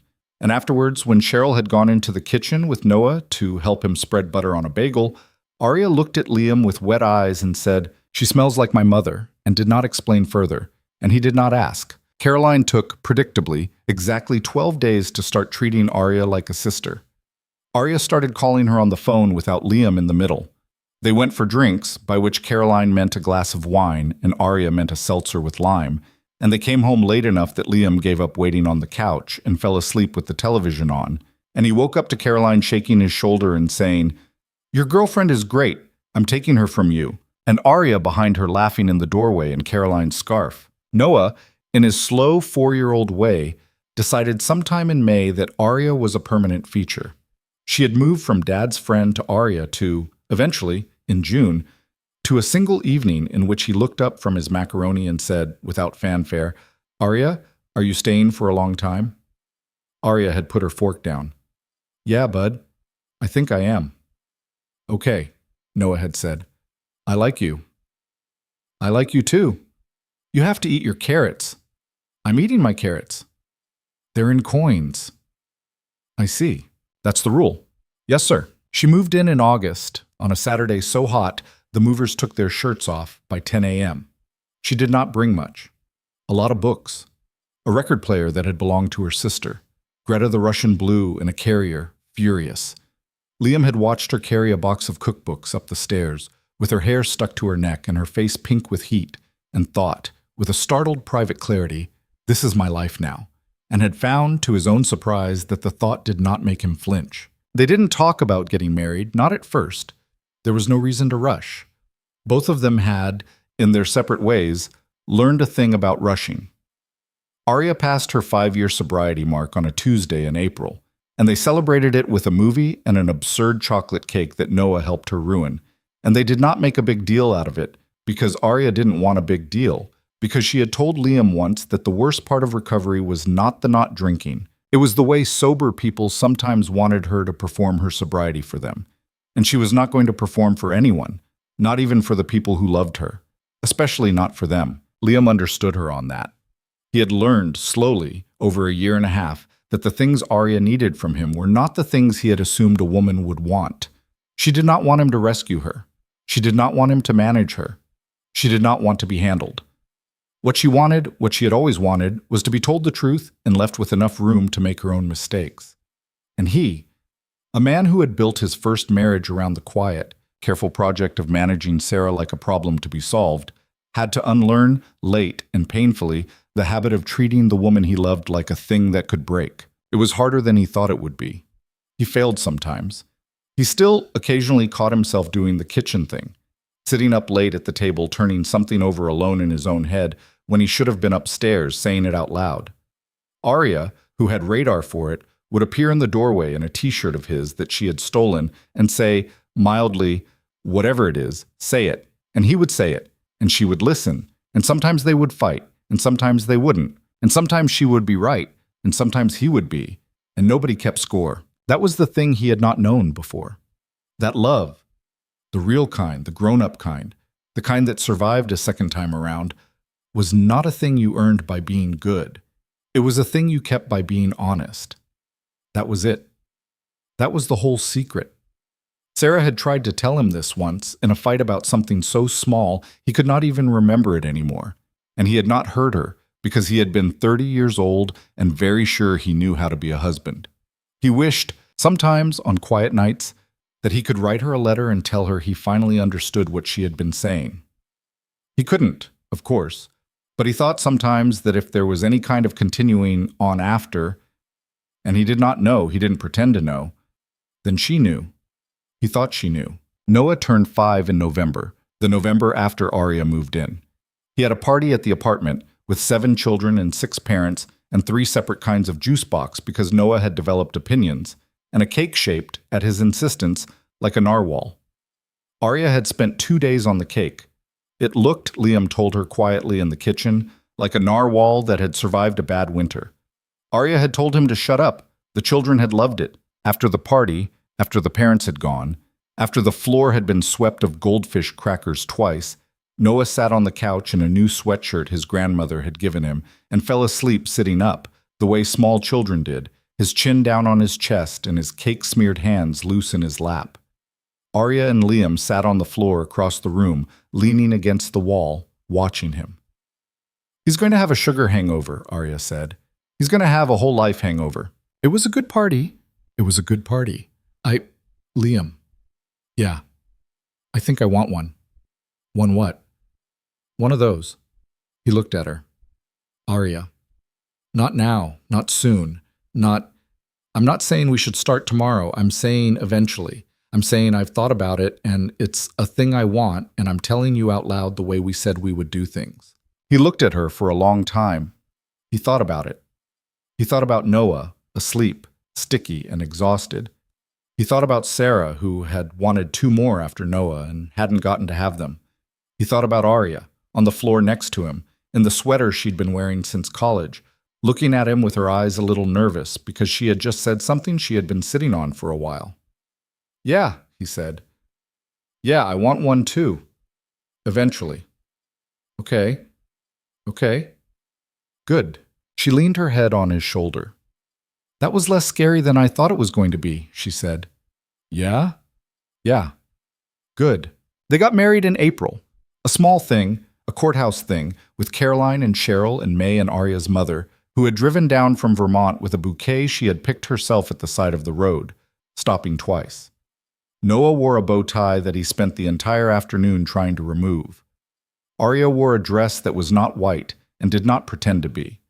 They went to dinner afterwards at the tea place on Charles Street where they had eaten soup on the first day, because Arya said it would be stupid not to, and the waitress who had called Arya Han a year earlier was still there, And she called Arya Hahn again and did not remember her, and this seemed to both of them exactly right. Cheryl made a toast. She stood up in the middle of the small private room the restaurant had given them, and she raised her glass and she said, "I loved my daughter. I will love my daughter every day I am alive. And I want to tell you, Arya, in front of these people, that having you in this family does not take anything away from her. It adds. That is what love does. When there is more of it, there is more of it. That is all," Arya cried. Liam cried quietly into his napkin. Noah, under the table, was stealing olives. Later that night, after the restaurant, after they had walked Arya's mother back to her hotel on Arlington Street, after they had collected Noah from Caroline's and put him to bed in his bow tie because he had fallen asleep in the cab, and they could not bear to wake him, Liam and Arya stood in the dark living room of the apartment on Hanover Street and looked at each other. "Hey," she said. "Hey, we got married." "We did. That was weird." "It was a little weird." "In a good way." "In a good way." She stepped into him. He put his arms around her. They stood in the dark for a long time. Outside, Hanover Street went about its business, the way it always did, unbothered, ordinary. On a Saturday the following December, Liam took Noah to the public garden. He had not planned it. He had not planned any of it, actually. The whole day had been a lazy, shapeless thing, the way Saturdays were when you had a 6-year-old who had decided he was in a pirate phase again. Arya was at a thing with her mother in Cambridge. Liam and Noah had gotten bagels on Charles Street. They had walked because it was one of those bright, hard December afternoons that felt like the city showing off. The kind of afternoon where the light came in low and gold between the buildings, and everybody in a wool coat looked briefly like somebody in a movie. They had crossed into the garden without discussing it. Noah had his mittens on a string. His hand was warm in Liam's. "Dad." "Yeah, bud. Why do they make the pond small in the winter?" "They don't make it small. It freezes at the edges." "Oh." "The middle is still the same." "Oh." "Look." "What?" "That's the bench." "What bench?" "That's the bench where I sat when I met Arya, the first time." Noah considered the bench. It was a bench. He was 6. It was a bench. "Okay," Noah said. "Okay. Is she coming soon?" "Soon, she said 4 o'clock." "Okay." They stood there. Noah, bored already, kicked at a little pile of ice. Liam looked at the bench. He thought about the man who had sat there 2 winters ago, in a coat that wasn't warm enough, waiting for a woman he had never met and trying not to look like he was waiting. He thought about what that man had been afraid of. He thought about how certain that man had been, so certain that wanting a thing was the same as losing a thing, that the price of happiness was always going to be greater than the happiness was worth, that the only way to love a child was to love him alone, that the only way to honor a dead wife was to refuse to live. He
had not been a bad man.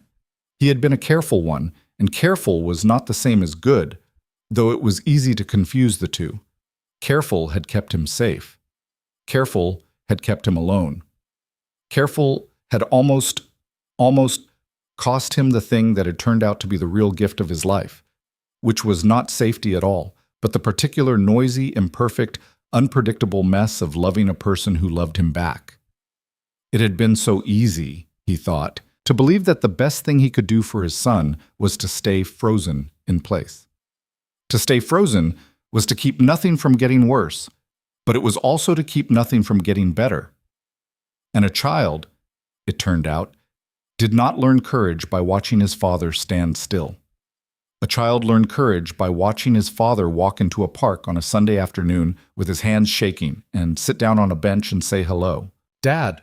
"Yeah." "There she is." He looked up. Arya was coming up the path from the Commonwealth Avenue side. She was in a new coat this winter.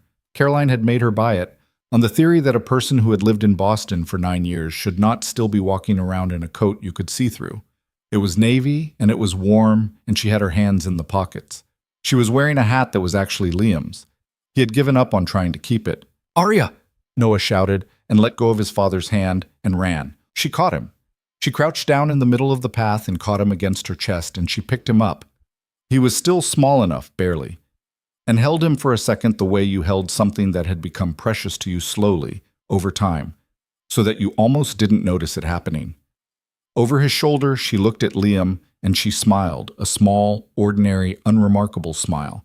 And Liam, standing 20 feet away on the path in the low gold light, felt his heart do the small, quiet thing it had started doing around her and had never stopped doing. She put Noah down. She walked the rest of the way to Liam, holding Noah's hand now, the three of them falling into the line they fell into when they walked. "Hi," she said. "Hi. Your hat's too big on me." "It's my hat." "Whose hat is it now?" "Yours." She leaned up and kissed him, briefly, on the corner of his mouth, the same place she had kissed him the day she met Noah 1,000,000 years ago. "The bench," she said. "The bench, can we sit on it?" "We can sit on it." They sat on it. Noah stood in front of them, because Noah never sat if he could stand. He was telling Arya something about pirates. Arya was listening with her full attention, the way she always did with Noah, which was one of the things Liam had loved about her first and loved about her most. The sun was going down over the back bay. The light on the pond had gone a kind of smoky pink. A few runners went by. A woman walked a very small dog in a sweater. The city, around them, kept going about its business the way it always did. Arya reached over without looking and took Liam's hand. He looked at her. "What?" she said. "Nothing." "Liar." He laughed. It was not a big moment. It was not the kind of thing that got put in a book. It was a father, and a woman, and a small boy, and a bench, in a park in a city in winter, on an ordinary afternoon that was not going to be remembered by anyone but them. The snow had started again, light, barely snow, really, more like the idea of snow, drifting down through the gold light and settling on Noah's hat, and on the shoulders of Arya's coat, and on Liam's knees. Liam thought, not in words exactly, but in the shape his thoughts had started to take, the shape he had been learning to let them take, that he had spent 3 years believing that the best father was the one who gave up everything, that loving his son was a full-time profession that left no room for anything else, that grief was a debt you paid by refusing to be happy. He had been so sure of it. He had built an entire life around it, and he had almost taught his son the same thing, that fathers were men who did not allow themselves to want anything, that fathers were men who were tired, that fathers were men who said no. What he hoped now, what he let himself hope, sitting on the bench with Arya's hand in his and his son telling a story about a pirate who was also a dentist, was that Noah would grow up and remember something different, would remember a father who had been afraid, yes, because Liam was not going to pretend he had not been afraid, but a father who had, one afternoon, walked around a block twice, and then gone into a park and sat down and said hello to a woman who had written to him at midnight by accident. A father who had loved somebody again. A father who had been allowed to. A father who had, in the end, taught his son the one thing Liam had not been taught himself, which was that being careful with your heart and being honest with it were not the same thing, and that a life with other people in it was worth the risk of the things other people could do to you, because the alternative was a life with nobody in it at all, and that was not a life. In the end, it was just a room. Noah turned around. "Dad?" "Yeah, bud. Are we going home now?" In a minute. I'm hungry. In a minute. Okay? Noah went back to his story. Arya leaned her head on Liam's shoulder. The snow kept drifting down. Somewhere on Beacon Street, a church bell rang the hour, and then was quiet. A man walked by with a little girl on his shoulders. The girl waved at Noah. Noah waved back. Liam. Yeah. I'm glad you came that day. Me too. I almost didn't. I almost didn't either. But we did. Yeah. That's the whole thing, isn't it? Yeah. That we did. Yeah. She was quiet for a minute, then she said very softly, almost under her breath, Hi, Sarah. If you're listening, he's good. He's really good. I'm taking care of him. I thought you should know. He closed his eyes. He couldn't say anything. He didn't have to. After a long time, Arya stood up and dusted the snow off her coat and held out her hand to Noah, and Noah took it. And then she held out her other hand to Liam, and Liam took it, and the three of them walked out of the public garden together in the last of the gold light, the way people walked when they were going home, because they had one now, all three of them, and there was nothing left to prove to anybody. And the snow kept falling, quiet and ordinary, and the city around them did not notice and kept going about its business, the way it always did.